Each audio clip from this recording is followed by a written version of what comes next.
تو گھروں کی آبادی کا تعلق میرے عزیزوں وہ حسن سلوک، بیوی کے سلوک اچھا ہو، بیوی کے اخلاق اچھے ہوں، گھر آباد، خامد کے اخلاق اچھے ہوں، گھر آباد ہے۔ اولاد سے حسن سلوک ہو، اولاد پہلے 10 سال اولاد کو دے دو، ساری زندگی تمہیں دے گے۔ 3 سال کا بچہ اسکول ڈال دیتے ہیں، 3 سال کے بچے کو روتے ہوئے بھیجتے ہیں، روتے ہوئے لاتے ہیں، اس کے دل میں ماں باپ کی نفرت جمنا شروع ہوتی۔ میں 11 سال کا تھا جب میرے باپ نے مجھے گاؤں سے سینٹرل ماڈل اسکول لاہور بھیجا کہ اس کو ڈاکٹر بنانا ہے۔ 11 سال کی عمر ماں باپ سے جدا ہونے کی نہیں ہوتی۔ اللہ نے ہمیں ایک چھوٹی سی بادشاہت دی اپنے علاقے کی، اور وہاں میں ہاسٹل میں چلا گیا، روٹی کھانے جاؤ میس میں، اور کپڑے دھونے کے لیے دھوبی تلاش کرو، بستر خود اٹھاؤ، کپڑے خود سیٹ کرو۔ تو میں اندر سے ٹوٹ گیا، بکھر گیا، اور میرا دل ماں باپ کی محبت کے لیے مر گیا۔ پھر نہ زندہ ہو سکا، نہیں زندہ ہو سکا۔ میں اپنے بھائی پہ رشک کرتا تھا، وہ میٹرک تک ماں باپ کے ساتھ رہا، وہ ماں سے ایسے لاڈ کرتا تھا کہ میں اپنی بیگم سے کہتا یہ جیسے میرا بھائی ماں کے ساتھ کرتا ہے، میرے اندر یہ جھوک نہیں اٹھتی۔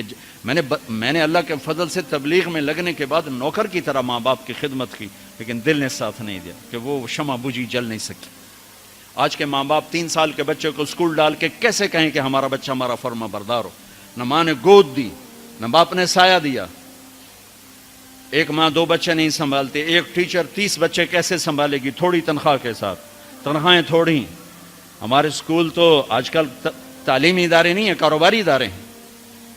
ایک لطیفہ ہے، ایک مس نے بچوں سے کہا بچوں بولو CUP سپ، سپ سانپ، ٹھیک ہے نا، CUP سپ۔ لڑکوں نے کہا نہیں مس CUP تو کپ ہوتا ہے۔ کہا نہیں کہو CUP سپ۔ کہا نہیں مس CUP کپ ہوتا ہے۔ کہا بیٹو اتنی تھوڑی تنخواہ میں CUP سپ ہی رہے گا، کپ نہیں ہو سکتا ہے۔ تو ہمارے اسکولوں کی یہ تعظیم ہے۔ یہ اللہ کے بندے خود کروڑوں روپے کماتے ہیں اور امپلائز کو اتنا ہی بھی نہیں دیتے کہ روٹی ڈھنگ سے کھا سکے، تو انہوں نے بچوں کی تربیت کا کرنا، انہوں نے بچوں کو کیا پڑھانا؟ جو ماں بچے کے لیے نہیں تھک سکتی۔ پھر اس موبائل نے اولاد ماں باپ کو ایک دوسرے سے کاٹ کے رکھ دیا۔ ہمارے فیصل آباد میں ایک خاتون اسکول ٹیچر اور خامد ان کے اچھے پوسٹ پر، تو وہ پیپر چیک کر رہی تھی، رونے لگی۔ تو ان کے خامد نے پوچھا کیوں رو رہی؟ اس نے ایک پیپر آگے کر دیا، رول نمبر ڈیش ڈیش۔ تو اس میں ایک تھا کہ آپ کیا بننا چاہتے ہیں، بچوں سے سوال آپ کیا بننا چاہتے ہیں؟ تو اس بچے نے لکھا تھا کہ I want to be a smartphone, میں اسمارٹ یہ موبائل بننا چاہتا ہوں، یہ آئی فون بننا چاہتا ہوں اور سیمسنگ فون بننا چاہتا ہوں، اس لیے کہ جب میں گھر آتا ہوں تو میں دیکھتا ہوں میری ماں مجھے اتنی توجہ نہیں دیتی جتنے اپنے موبائل کو دیتی ہے۔ جب میں اس سے بات کرتا ہوں تو مجھے نہیں دیکھتی، موبائل کو دیکھتی رہتی، مجھ سے باتیں کرتی ہے۔ اور جب میں اپنے ابا سے بات کرتا ہوں اپنے لیپ ٹاپ پہ بیٹھا ہوتا ہے، وہ اسے دیکھتا رہتا ہے، مجھے توجہ نہیں دیتا۔ تو اس سے اچھا ہے کہ میں انسان کی بجائے ایک موبائل فون ہوتا کہ میرے ماں باپ مجھ سے پیار تو کرتے۔ تو اس نے میاں نے کہا تو اس میں رو کیوں رہے ہو؟ کہ یہ تیرے بیٹے کا پیپر ہے، یہ میرے تیرے بیٹے کا پیپر ہے، یہ میرے تیرے بیٹے کا پیپر ہے۔ ایک اس موبائل نے ہماری زندگیوں کو تلخ کر دیا، برباد کر دیا، تباہ کر دیا۔ یہ استعمال کی چیز تھی نہ کہ ہلاکت کی چیز۔ میراسیاں نو پتر ملیا انہیں چم چم کے مار چھڑیا۔ پاکستانیوں کو موبائل ملا، ٹائلٹ میں بھی بول رہے ہوتے ہیں، ٹائلٹ میں بھی سودے کر رہے ہوتے ہیں یہ یوسف جیسے۔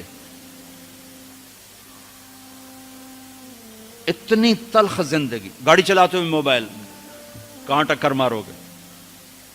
میرے کالج کا جگری یار 2 ٹکڑے کر دیا بس والے نے اس کے پیچھے، پوری گاڑی اس پہ چڑھا دی۔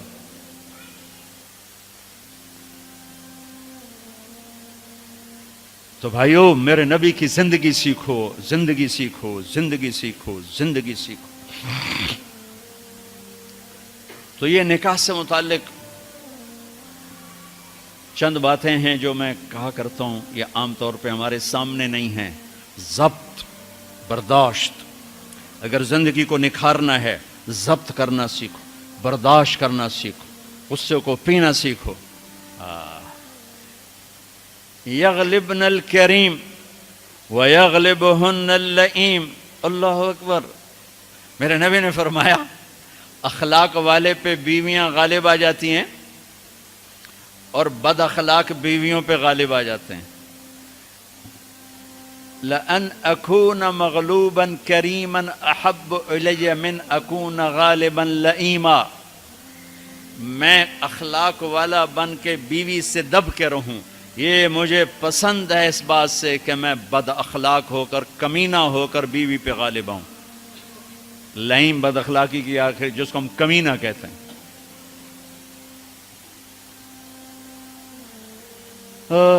خیرکم خیرکم لأہلہ وأنا خیر لأہلی، میرے نبی نے فرمایا سب سے بہترین مسلمان وہ ہے جو بیوی سے اچھا سلوک کرے، اور میں تم میں سب سے اچھا سلوک کرتا ہوں اپنی بیویوں کے ساتھ۔ میمونہ رضی اللہ تعالیٰ عنہ کے گھر آپ کی باری ہے اور آپ کو پیشاب آیا، آپ اٹھے پیشاب کے لیے، پیچھے حضرت میمونہ کی آنکھ کھل گئی تو انہوں نے دیکھا بستر خالی، تو ان کو نفس نے چکر دے دیا، ان کے جی میں آیا کہ اللہ کے نبی مجھے چھوڑ کر کسی اور بیوی کے پاس چلے گئے، تو انہوں نے سوکن پنا غالب آیا، سوکن تو سوکن ہی ہوتی ہے، سو کن، یہ دو لفظ ہیں، سو کن، سو عدد ہے، کن کسے کہتے ہیں؟ یہ جو لوہار جب لوہے کو اس پر تیز کر رہا ہوتا ہے نا اپنے اس پر ہتھیار پر، تو اس سے شرارے نکلتے ہیں، لوہے کے باریک ذرے نکلتے ہیں، تو وہ باریک ذرہ جو آنکھ میں جا پڑے اس کو کن کہتے ہیں۔ وہ اتنا تیز ہوتا ہے کہ ایک آنکھ میں چلا جائے تو آدمی بے قرار ہو جاتا ہے، تو دوسری بیوی کو کہتے ہیں 100 لوہے کے ذرے جیسے کان میں آنکھ میں پڑ جائیں تو اس سے جتنی تکلیف ہوتی ہے، تو 100 کن تھی، انہوں نے کہا تھا مجھے چھوڑ کے دوسری بیوی، اور خیال تھا حضرت عائشہ، کنڈی لگا تھی، اللہ کے نبی واپس آئے تو دروازہ بند، آپ نے دستک دی، میمونہ میں ہوں، دروازہ کھولو، کہا میں نہیں کھولتی، ہم نے کہا کیا ہوا؟ کہا مجھے چھوڑ کے دوسری بیوی کے پاس جاتے ہیں، باری میری ہے۔ آپ نے کہا اللہ کی بندی انی حاقن، اب مجھے زور کا پیشاب لگا تھا میں اس لیے گیا تھا، کہا نہیں کوئی پیشاب نہیں ہے مجھے پتہ ہے۔ آپ نے کہا میمونہ میں اللہ کا رسول ہوں، میں کبھی خیانت کر سکتا ہوں؟ پھر ان کو کرنٹ لگا، اوہ یہ میں نے کیا کیا، تو اللہ کا رسول، پھر ڈرتے ڈرتے دروازہ کھولا، پتہ نہیں اللہ کے نبی کیا کریں گے، آپ اندر آئے اور مسکرائے اور جا کر اپنی چارپائی پہ لیٹ گئے۔ تو میرے عزیزو، میرے بھائیو، کسی بھی انسان مرد عورت کی زندگی کی خوبصورتی، خوشحالی، خوشحال، خوش ایک کیفیت کا نام ہے، حال ایک لمحے کا لمحہ موجود کو حال کہتے ہیں، خوشی ایک کیفیت ہے۔ لوگ کیا سمجھتے ہیں خوشحال ہے پیسے بہت ہیں، میں نے تو کسی پیسے والے کو خوشحال نہیں دیکھا، سب کو میں نے اپنے مسائل کا میں گھرا ہوا دیکھا ہے۔ خوش اور حال دو لفظوں کو ملا کر گیا خوشحالی، خوشحال، ہر لمحہ موجود میں خوشی ہو، ہر لمحہ گزرنے والے میں خوش ہوں، اس کا تعلق میرے آپ کے اخلاق کے ساتھ ہے، پیسوں کے ساتھ نہیں، چیزوں کے ساتھ نہیں۔ تو بھائیو اپنے اخلاق بنائیں، میں بھی بناؤں، آپ بھی بنائیں، اور میرے نبی نے کہا علی میں تمہیں اولین و آخرین کے اخلاق بتاؤں، اولین و آخرین کہ جی کیا ہیں؟ وَتَصِلُ مَنْ قَطَعَكَ وَتُعْتِ مَنْ حَرَمَكَ وَتَعْفُ عَمَّنْ ظَلَمَكَ، جو توڑے اس سے جوڑ، سبحان اللہ، جو نہ دے اس کو دے، جو زیادتی کرے اسے معاف کر دے، کہ یہ اولین و آخرین کے اخلاق ہیں۔ اور جو یہ سیکھ گیا، آپ نے کہا میں ضامن ہوں جنت الفردوس میں گھر لے کر دوں، اس کا نام تزکیہ ہے، اس کا نام اخلاق کی انتہا کا نام تزکیہ ہے، قلب جاری ہونے کا نام تزکیہ نہیں، اخلاق کی انتہا پر پہنچنے کا نام تزکیہ ہے۔ تو میرے عزیزو، اپنے آپ کو بھی سناتا ہوں، آپ کو بھی، فرحان کو بھی، سب کو، ہم اپنے گھروں کو خوبصورت بنائیں اچھے اخلاق کے ساتھ۔ جس کے اخلاق اچھے ہیں، جسے برداشت کرنا آتا ہے، تعریف کرو، اپنے بچوں کی تعریف کرو، اپنے شاگردوں کی کوئی خوبی دیکھو تعریف کرو، اپنی بیوی میں کوئی خوبی دیکھو تعریف کرو، اپنے ماں باپ میں کوئی خوبی دیکھو تعریف کرو، بیوی اپنے خامن میں کوئی خوبی دیکھے تعریف کرے تو دل بڑا ہو جاتا ہے۔ خوشامد حرام ہے، تعریف حق ہے۔ جو آپ سنتے ہو حدیث پاک، جو تمہارے منہ پہ تمہاری تعریف کرے اس کو منہ میں مٹی ڈالو، یہ اس سے مراد تعریف نہیں، خوشامد ہے۔ جو تمہاری خوشامد کرے اس کے منہ میں مٹی ڈالو۔ یحبون ان یحمدوا بما لم یفعلوا، یہ خوش آمد ہے، تعریف کسی مسلمان کا جائز حق ہے اس کی خوبی پر اپنی بھی۔ وہ ڈاکٹر عبدالحی صاحب رحمۃ اللہ علیہ ایک مرید کے ہاں گئے کھانا کھانے، تو کھانا ان کو پسند آیا، انہوں نے مرید سے پوچھا کس نے بنایا؟ کہا جی میری بیگم نے بنایا۔ کہا بلاؤ۔ وہ بیگم آ گئی تو کہنے لگے بیٹی میں نے آپ کے ہاتھ کا پکا کھانا کھایا، بہت بڑھیا تھا، بہت پسند آیا، جزاک اللہ خیر، جزاک اللہ خیر۔ تو وہ بیگم رونے لگی زارو قطار۔ تو ڈاکٹر صاحب رحمۃ اللہ علیہ نے پوچھا بیٹی رونے کی کیا بات ہے؟ کہا حضور آپ کے مرید کے پاس 30 سال ہو گئے، 30 سال میں ایک لفظ کبھی میں نے اپنی تعریف کا نہیں سنا۔ دنیا کا بڑا بخیل انسان ہے جو کسی کی جائز تعریف بھی نہ کر سکے۔ تو بھائیو رشتوں کو پانی پلاؤ، حسن سلوک کے ساتھ، تعریف کے ساتھ، درگزر کے ساتھ، محبت کے ساتھ، شفقت کے ساتھ، سینہ کھلا رکھو۔ اللہ نے عبادات کے اشارے کیے، اخلاق کو تفصیل تفصیل تفصیل سے بتایا۔ تو اللہ تعالیٰ میرے بھی اخلاق اچھے کر دے، آپ کے بھی اچھے کر دے۔ اگر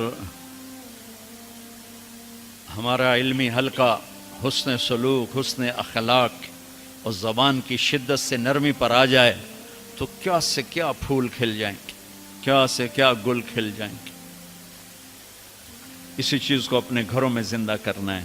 ضحاکن بسامن، میرے نبی گھر میں ہنسنے والے تھے، مسکرانے والے تھے، اپنے گھر والوں کے ساتھ ایک عام انسان کی طرح رہنے والے، گھر میں جھاڑو دے رہے ہیں، اپنے کپڑے دھو رہے ہیں، کپڑا پھٹ گیا خود سی رہے ہیں، جوتا ٹوٹ گیا خود اس کو ٹھیک کر رہے ہیں۔ میرے نبی کا اپنے گھر کے یہ کام تھے۔ اور تبلیغ اس کو سیکھنے کی ایک محنت، جہاں سے مل جائے۔ تبلیغ ایک خوبصورت محنت ہے، تزکیہ کی ہے۔ اللہ کے نیک بندوں کی صحبت میں بیٹھو، جہاں سے بھی یہ دولت ملے اسے حاصل کرنے کی کوشش کرو۔ اور تبلیغ ایک اس وقت کھلا راستہ ہے، جاؤ گے تو اللہ تعالیٰ بہت کچھ نصیب فرمائیں گے۔ ارادہ کرتے ہیں انشاءاللہ۔ تو اب آپ ایک ماحول میں، ایک معاشرے میں